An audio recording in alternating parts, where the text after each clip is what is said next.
Good afternoon, everyone, and welcome to all of our students, our faculty, staff, local business leaders, as well as the community, and of course, our special guests today.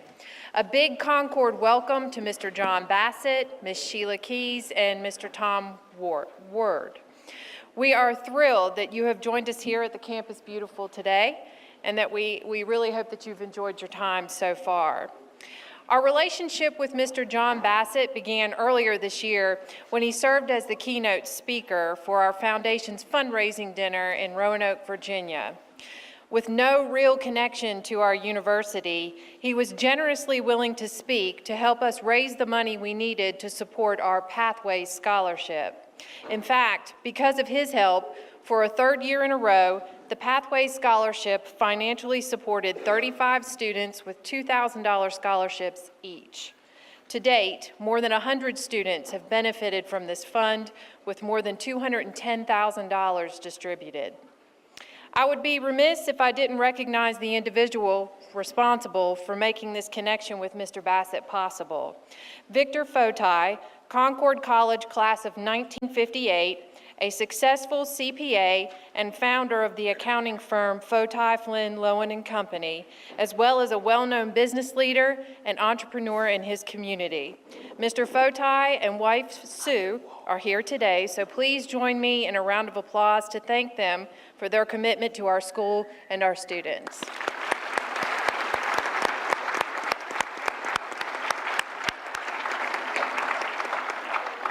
And now, to formally introduce our speaker today, please help me welcome Concord University President, Dr. Kendra Boggess.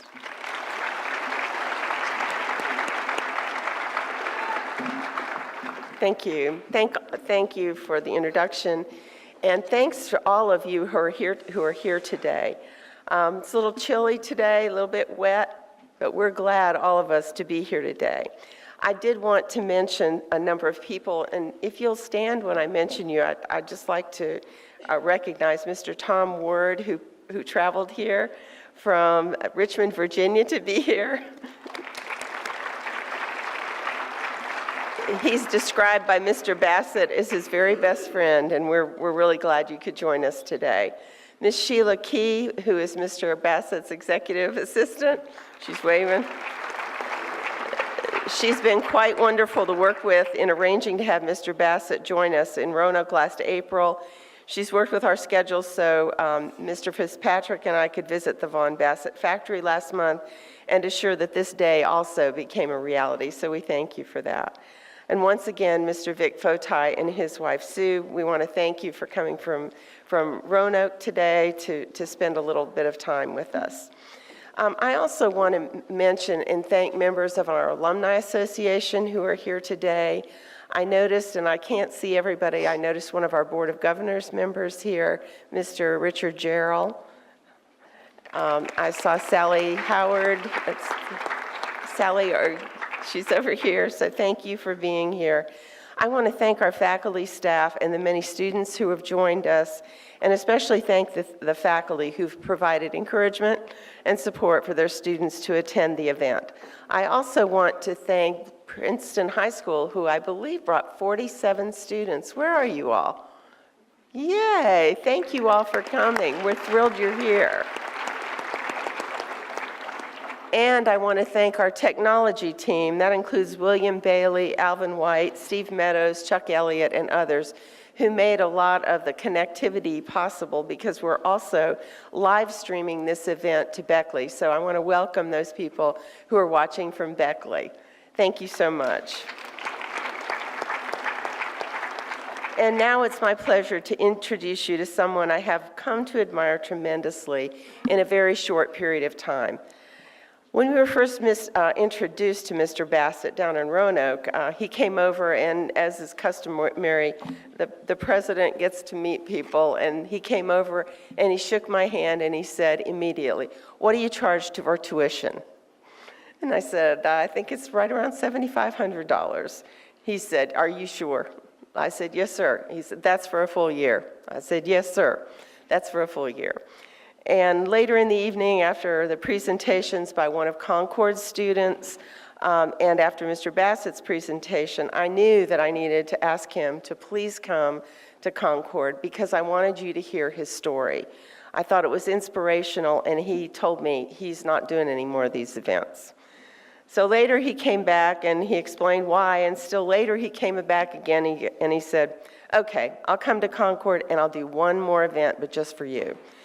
That was amazing. But since then, he has told Columbia's Business School he'll come there too. So I'm very, very thrilled that he's here. And I see someone else I need to recognize in the audience, and that's our President Emeritus, Dr. Jerry Beasley. Thank you for being here, sir. Mr. Bassett has been a distinguished business person. He's certainly made a mark on his industry, but he's also very inspirational. His story has been told by a Roanoke author, Beth Macy, in a book called The Factory Man. And if you haven't read the book, which is quite interesting, it might be exciting for you to know that actor, producer, and filmmaker Tom Hanks has bought the rights to the book. So I suspect Mr. Bassett's story is going to likely be the story of a movie one day, and that many of us will be watching for it. He's also co-written a book entitled Making It in America, and that's the one I've tackled recently, and I've found it to be quite fascinating and filled with suggestions for good management practices and some of the means by which his operations have been successful. There's a lot of ups and downs in businesses, and I think he's experienced all of them, and so his principles have held him throughout his time at his organization. He's demonstrated what businesses can do when they're adaptable, flexible, when they look to the future, when they show concern and respect for their employees and all the workers involved within their business. When the furniture industry was under attack and U.S. manufacturers were moving their production of furniture to cheap offshore factories, Mr. Bassett decided to fight the trend, and I think he's going to tell you about what he did to fight it. He organized many in his industry to do the same, and under his leadership, they fought aggressive, often unfair foreign competition, and because of his efforts, his family business, Vaughan-Bassett Furniture, located not too far from here in Galax, Virginia, has continued to thrive.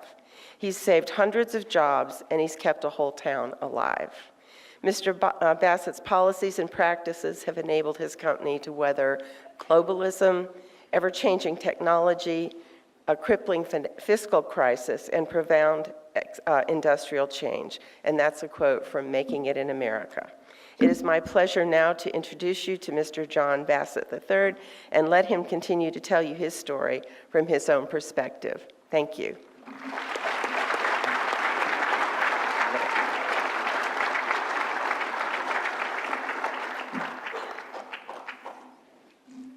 First of all, can you hear me? I walk around a lot. I don't stand just behind a podium, so can you hear me?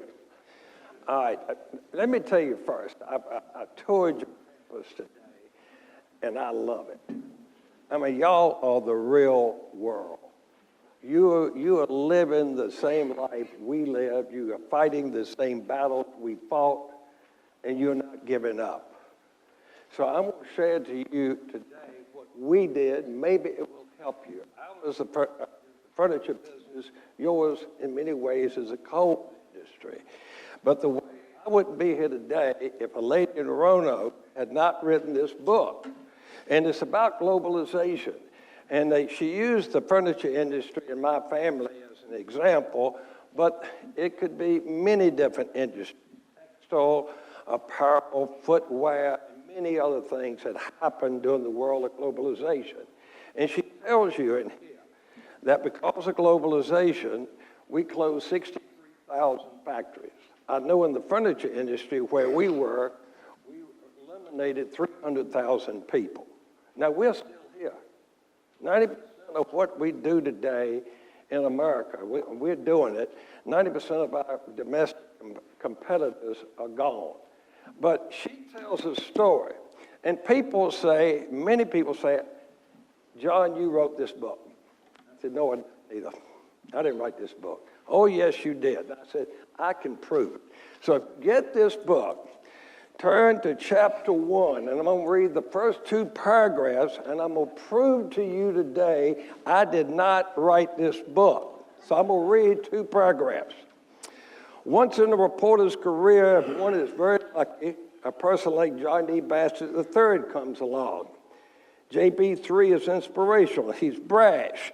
He's a sawdust-covered good old boy from rural Virginia, a larger-than-life rule breaker who for more than a decade has stood almost single-handedly against the outflow of furniture jobs from America.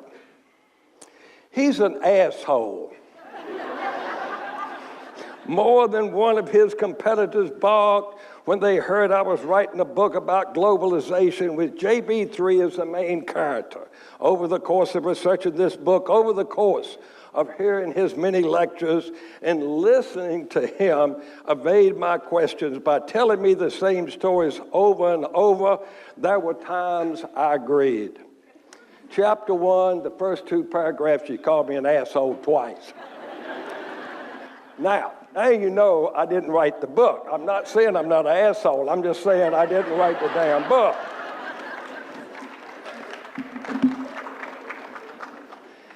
So, we had a situation where globalization it started when China became a member of the World Trade Organization. They minded their business before that. They had a status called most favored nation. But once they were admitted in the WTO, everything changed. Everything changed. Prices absolutely plummeted. And we were subject to that. And we had to cope with that. We are not against globalization, ladies and gentlemen. We just want it to be played fair. There are rules at the WTO, there are rules at the United States government, and they violated a lot of them. So listen to our story. I know you have a similar story with coal today, and you know what the EPA is doing. You hear about global warming, you hear about all these other things. The world's changing. And so I will tell you what we did. I put together 29 companies, and we formed a coalition. And we thought that the Chinese were cheating. In fact, we were almost positive. So we hired a law firm in Washington, D.C., Smith, King and Spalding. Excellent firm. And we said, would you represent us? And they looked at the statistics and they said, yes, we think they're cheating. And we asked them, we said, how much will this cost? And it said it would cost between $1.5 million and $2.5 million. Now, this was back in 2002. So, okay. Well, we ended up being successful. It went on for years. It didn't cost $2.5 million. It cost $55 million. And how do you defend a company and an organization in an industry in the United States when they tell you it cost you $2.5 million and it cost you $55? And it took 3 years to do. So we did that, and I led it. I was the coalition president. But let's go back to my individual company. That's what I want to talk about. What did we do? What we did was organize our people. And I ended up writing a book called Making It in America. And it's a business book. Hers talks about, I characterize her book as a cross between Gone with the Wind and Peyton Place. I mean, if y'all want some sex stories, you ought to see what my ancestors did, okay? This is a business book. That's what this is. And it tells you how we did it. And we ended up, the book says 12 rules. And that's because the publishers said, John, you have to have more than 5 rules. We really had 5 rules. And I call them the 5 great rules. And we didn't get it from some business school. We got it from firsthand experience of working with our people and finding out what it took to compete. What's rule number 1? Rule number 1 is attitude. Guys, if y'all got the wrong attitude and don't think you compete, can compete, and if you don't believe that you can be successful, then you're going to lose. You're going to lose. Tell me any ball team that goes out on the field and the coach tells them they're going to lose. Do you want a coach like that? We've got to change our attitude in the United States. We are Americans. That's who we are. We're a member of the greatest country in the world. Now let's start thinking about what we got to do. What surprised us was when we decided to stay, we called all of our people together and we said, we're going to stay. Our people were very courteous, they were very respectful, but they said, you're not going to make it.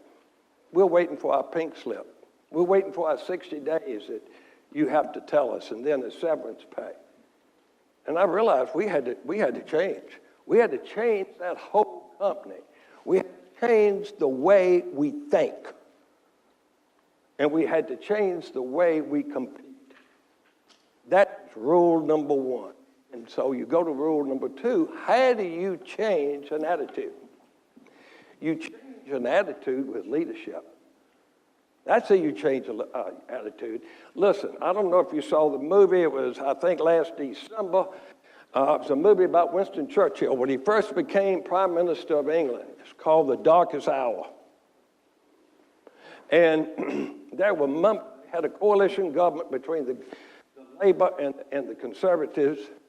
And Churchill, they were very reluctant, but they made him Prime Minister. And then the powers to be, the ex-Prime Minister and Lord Halifax, which was a member of the Conservative Party, wanted to sign a peace treaty with Germany. Germany had virtually taken over France, in which they did. If they had signed a peace treaty and taken England out of what would be World War II, Hitler could have turned all of his forces against Russia. Nobody knows what will happen. We would not have Western democracy like you and I know today.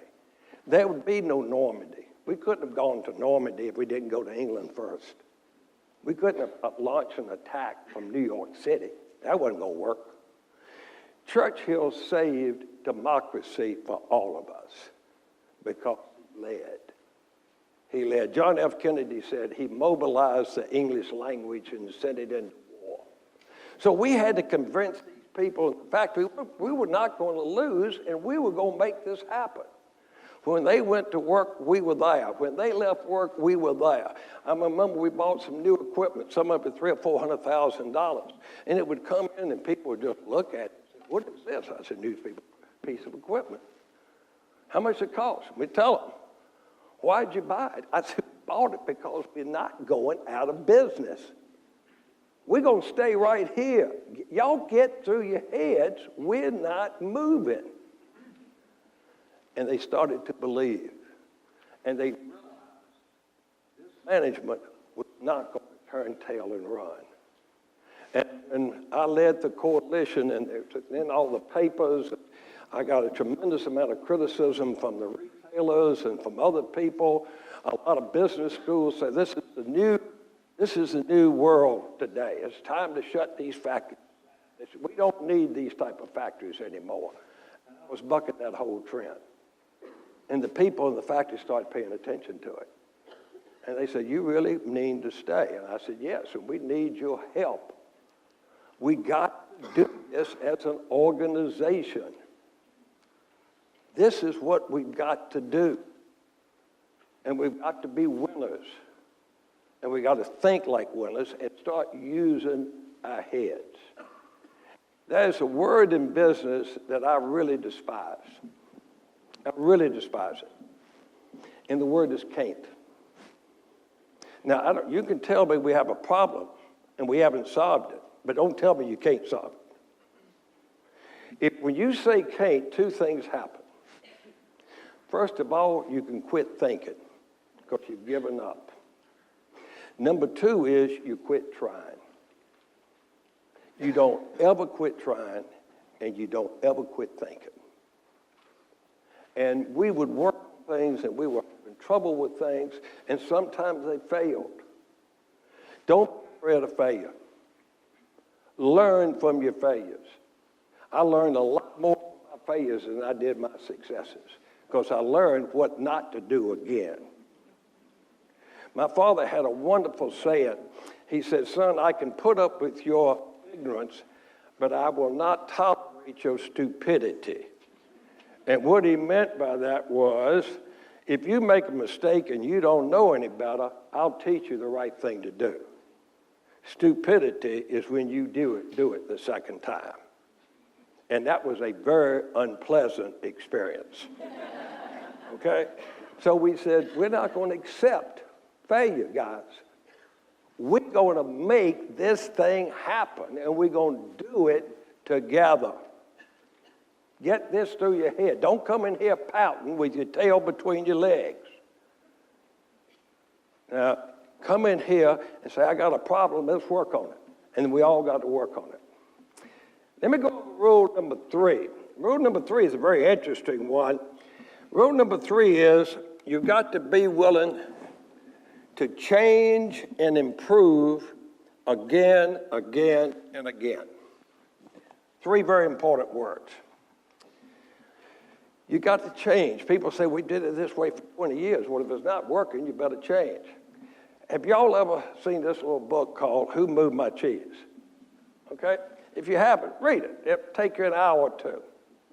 And it's about 3, 4 rodents, and they would go to a block of cheese every day. And life was good. They go every day. They get fed every day. And all at once they went, and the cheese had been moved. Now what are they going to do? So one of them said, I'm going to stay right here because the cheese is going to come back.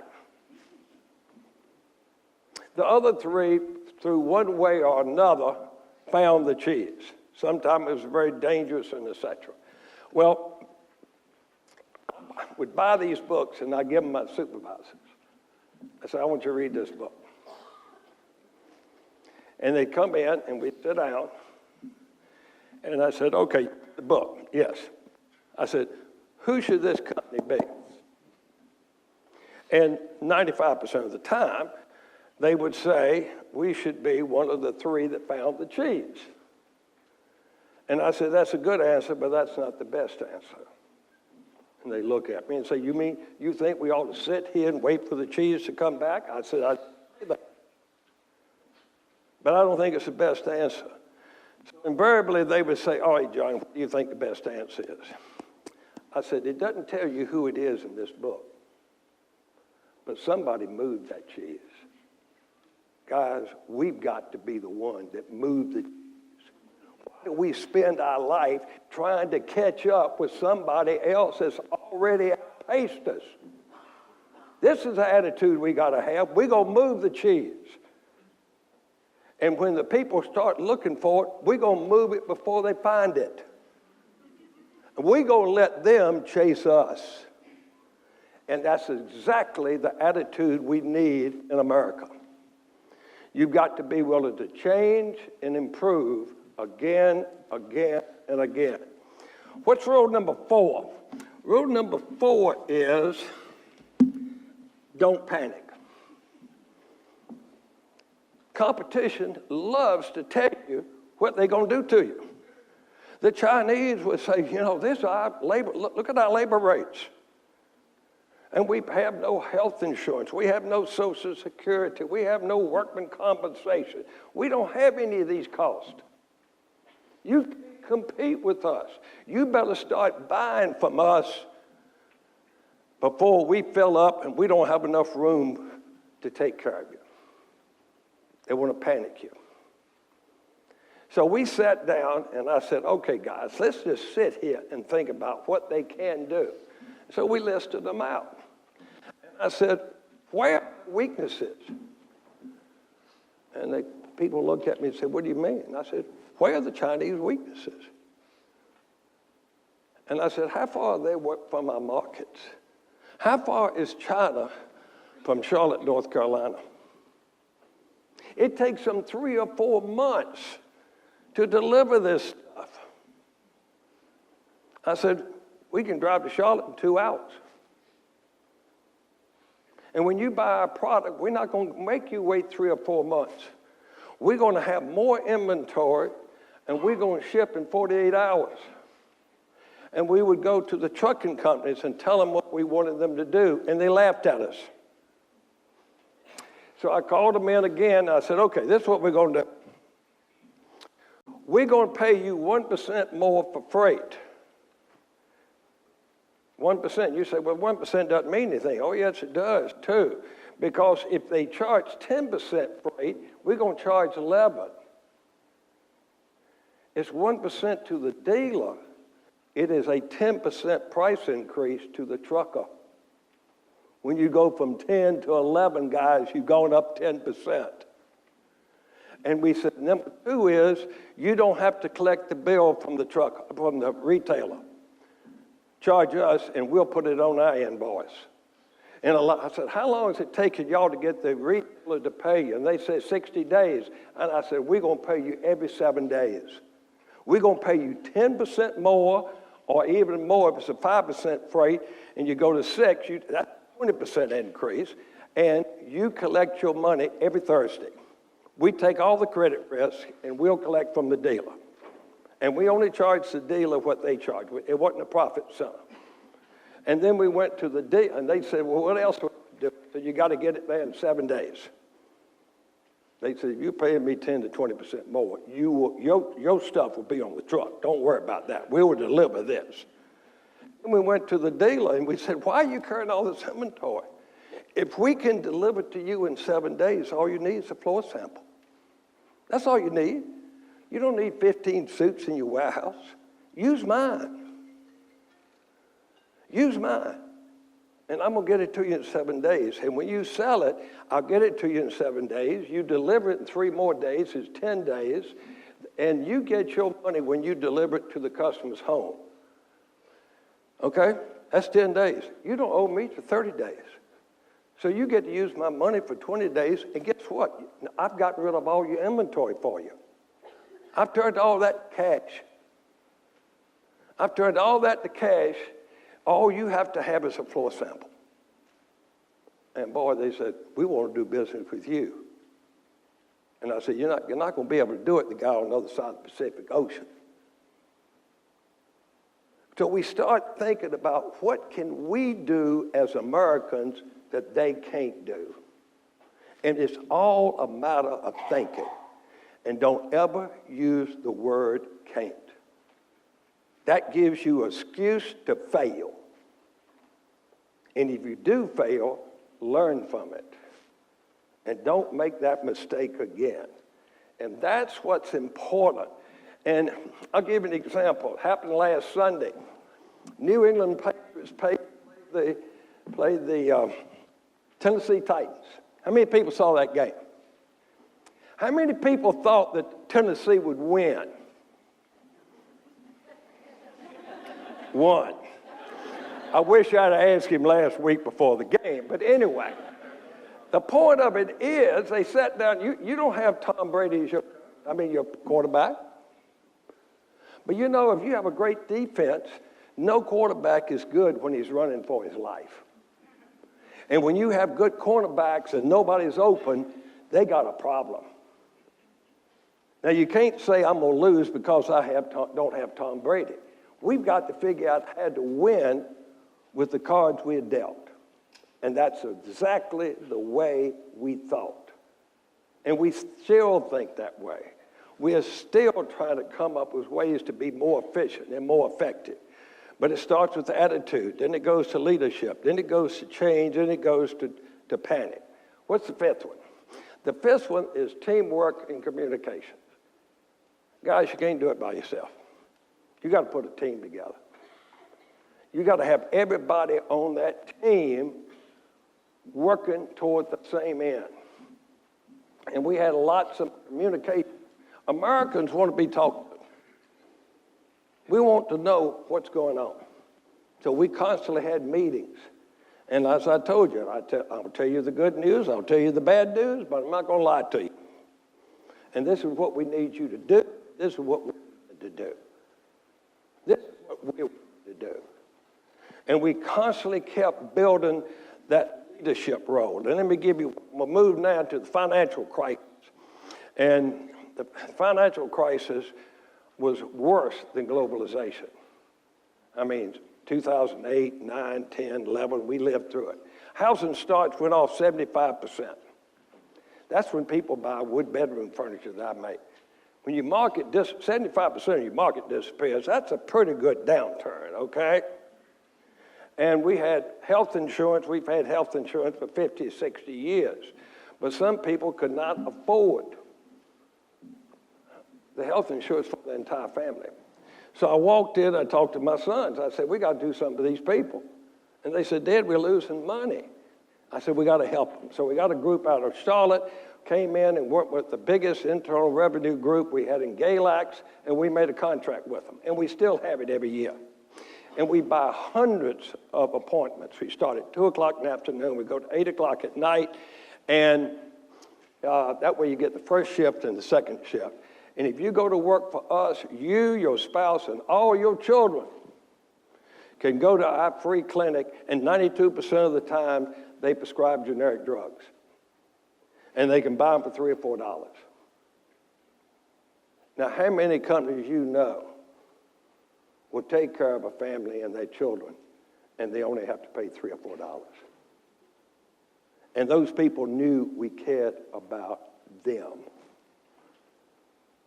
And they were willing to work with us, and we formed a team. We were not trying to get rid of them. We were trying to make a better company. And that was our secret. And we still do this. And this is how we have been able to compete. Let me tell you one other thing, and then if you have questions, I'll answer them. When I left college, I went to the Army for 6 years. I got a commission, and this is 1959, 60, 61. And I got a commission, and I was sent to Germany, and I was on the East-West German border. Berlin is inside of the East-West German border. It's all one country now, but it started at the Baltic Sea and it went all the way to the Adriatic Sea. And one side was communist East Germany, and the other side was West Germany. And so they plowed a 10-meter strip, 11 yards. We were out in the country, and we would patrol up and down that 60 miles. And they had guards, so when they were there, they wanted to guard the whole time. And I was there one day, and every time an officer went out, you had to have a machine gun jeep behind you, and we were very close to the border, 10 yards, 15 yards from the border where the road went, and looked over in the field. And then there were people cutting wheat, and they were actually using the old scythe. And this girl looked like 18, 19 years old, kept looking at us. And she was about 75 yards away. And all at once, she dropped that scythe and started running straight at us. So I told the guy behind me, I said, put a round in the chamber, machine gun up. We could not do a thing if she didn't cross that border. If she crossed that border, we could protect her. They caught her about 20 yards from the border. They didn't reach over and grab her. They took a burp gun and went right up her back. And when she hit the ground, she was dead. And then they had a wagon. They threw her body in the wagon. And they just looked at us and smiled. And they went back to work. And we drove away. And I thought to myself, what's the difference between that girl and me? And I knew what it was. She was born in East Germany, and I was born in America.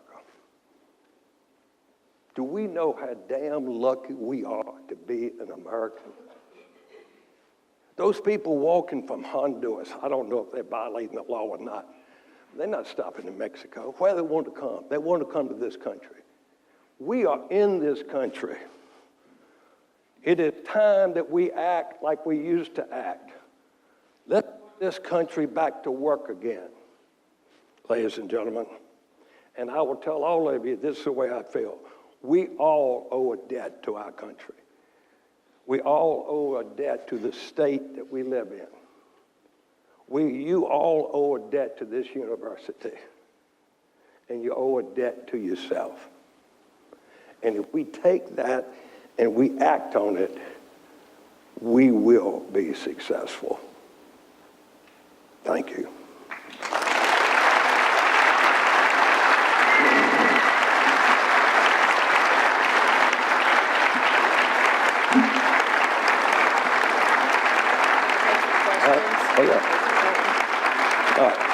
Did you get what you wanted? Mr. Bassett is willing to take some questions. If anybody in the audience has a question, or the folks in Beckley, if you have a question. Okay, great.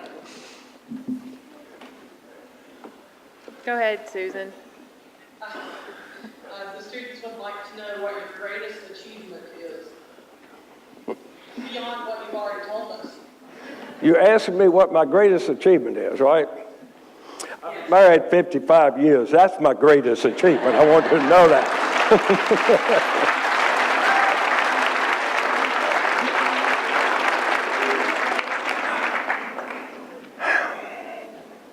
I don't know what my greatest achievement is, but let's tell you, I love this country. I love this university. And I know y'all are digging it out of the dirt. You really are. Let me tell you something. I'm not bragging. I'm telling you the truth. I've made over 100 of these talks. I'm about through. And then I was invited to do this. I'm going to make one more talk. And they called me up and they said, would you come? And I said, y'all are not going to like what I tell you, so you better think of it again. They called me back and they said, we know it and we need to hear it. The next place and the last place I'm going to speak is at Columbia University in New York. And I'm going to tell you something. I'd rather speak to this crowd than to speak to that crowd.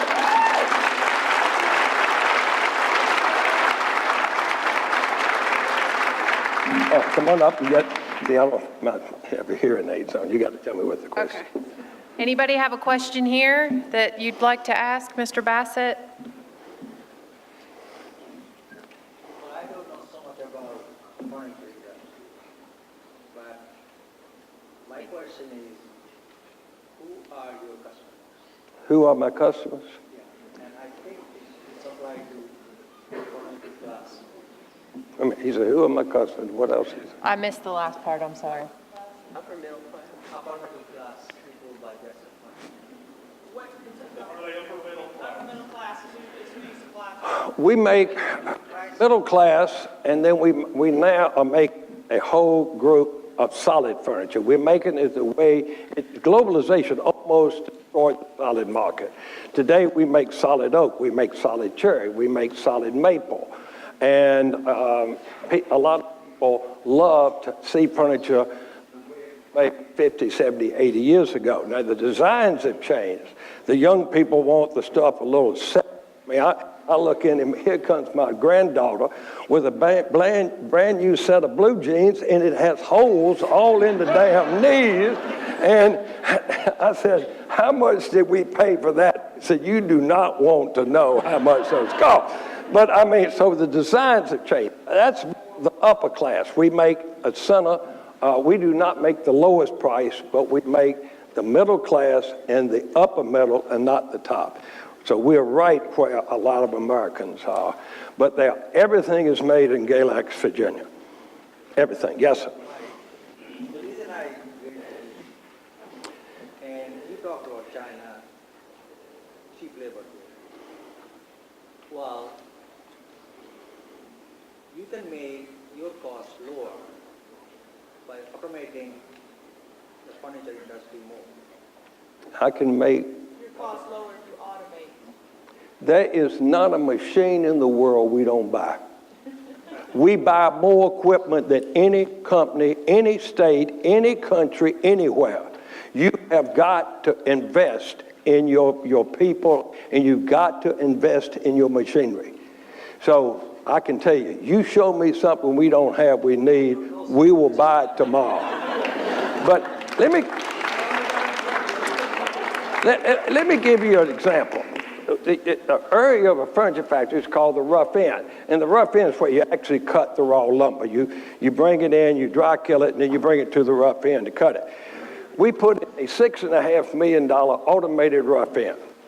You don't have this anymore. Nobody's around a saw. Everybody is looking at computers and conveyors and all that do that. Well, it eliminated people.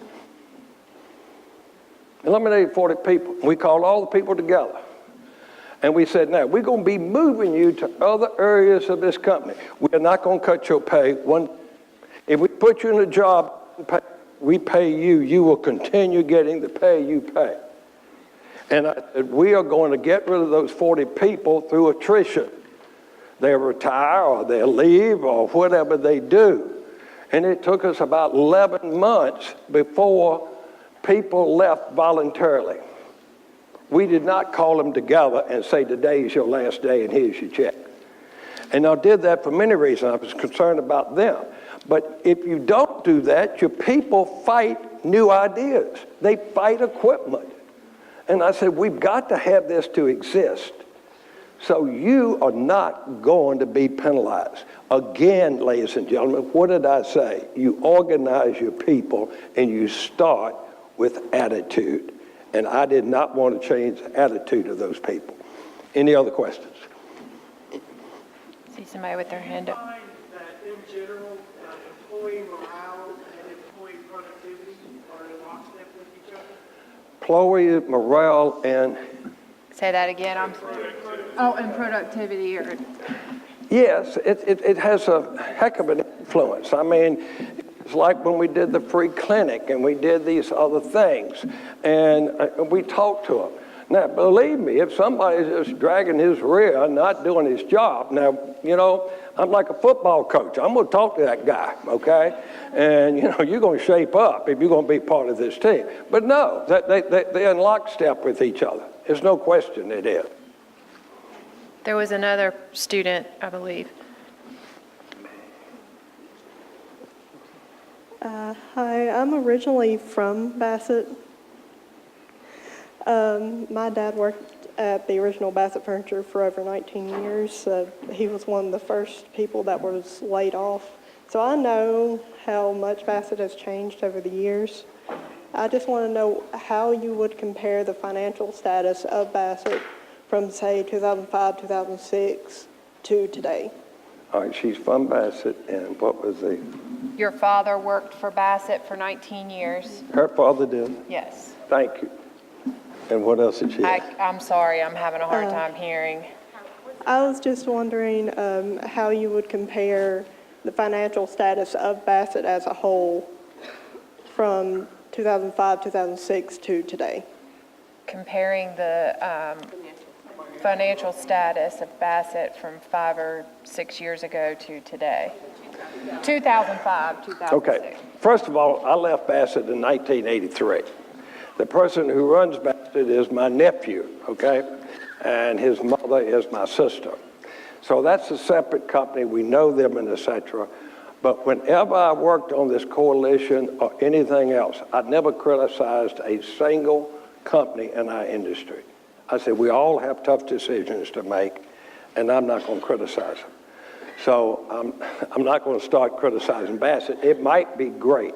I have nothing to do with them anymore. I have a lot of friends, a lot of family there, and I wish them the very best, but I'm not touching that with a 10-foot pole. Next one. Saw another hand somewhere. That Mr. man Gerald. right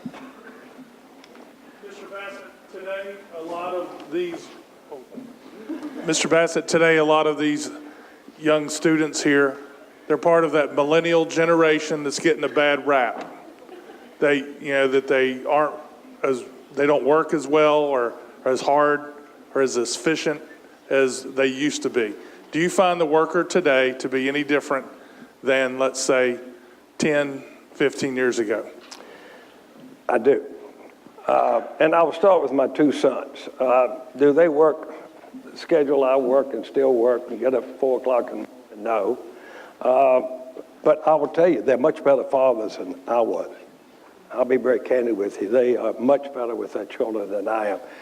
But I think a lot of what happens in the factory is you've got to set the example. And I'll give you one example. This was 10 years ago. I walked by a tunnel machine, and a young boy in there, a young, nice guy, about 19 years old, and they were running the machine at 60 feet a minute. We normally run at 85 feet. So I went over and told Tom, the operator, I said, Tom, you need to run this 85 feet a minute. And he said, John, that boy can't keep up. So I go back and I thought about it. I remember it was a fall because I took a sweat off and I put it on. Of course, everybody in the factory by this time is looking. And I put it on the truck and I said, son, stand right over there. I said, turn it 85 feet a minute. And the boards came out. They were falling on my feet. I hadn't done this in 40 years. I grew up. My father put me in a factory. I learned how to tail and everything else. And when the work break came, they came over to help pick up the stuff. I said, no, you take your work break. I will get it back on the truck. And I did. And within 15 minutes of coming back, it came back to me. Boom, boom, boom. And then within 15 minutes, I was saying, come on, Tom, put some more stuff in here. And so I did that for 45 minutes, an hour. And then I turned around to the boy, and I said, son, I'm 72 years old back then, or 71. I said, if I can do it, can't you do it? He said, yes, sir. A week or so later, he whistled and called me in, and it was running 90 feet a minute. And he was going like the dickens. Now, I'll tell you one story that I didn't tell anybody. I went to the nurse, and thank goodness nobody was in the nurse's office. So Brenda was in there, the nurse. I go in, they had shades, and I pull the shade down and lock the door. She said, what is it? I said, if you tell anybody about what I'm about to tell you, you're gone. I'm right. She said, John, I won't tell anybody. What is it? I said, get a sterilized needle out and get these 14 splinters out of my hand. That's what I'm going to do. And I said, I don't want anybody to know my hands are so soft I can't go out there and tell boys anymore. So I sat there, and we do this all the time, and we help them, and we talk to them, and we challenge them, and we just don't sit there. And that is, some of them say, no, I'm quitting and leave. Yeah, that happens. That happens. But this is part of leadership. This is what we get paid for. We don't get paid to tell people we can't compete. We get paid to be winners. And I want all of you guys to be winners. Thank you.